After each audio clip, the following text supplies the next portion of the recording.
Het wie het idee van kunstenaar Auke de Vries om met prinses Beatrix, die toen nog koningin wie, aan het stik te werken. Ik heb gezegd, als u dat boetseert, dat is de enige reden dat het echt, de enige manier dat het echt een appeltje van oranje wordt. Dat heeft ze gedaan. Het duurde, dat wel. En toen heb ik gezegd, anders moet ik het zelf doen. Toen kwam er een hofdame die heeft gezegd, meneer de Vries, het is al 3 keer gevallen, maar het komt eraan. Ja. De koninginne boetseerde het origineel. De Vries maken daar tin aanjetsels van.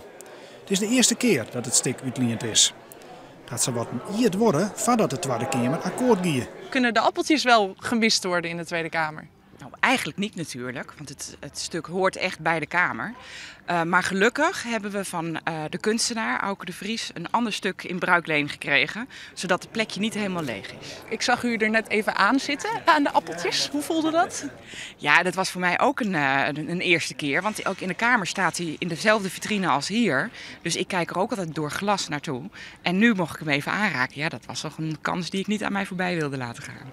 Het kunstwerk is onderdeel van de tentoonstelling met koninklijke instemming. In november moeten de sinaasappeltjes weer naar Den Haag.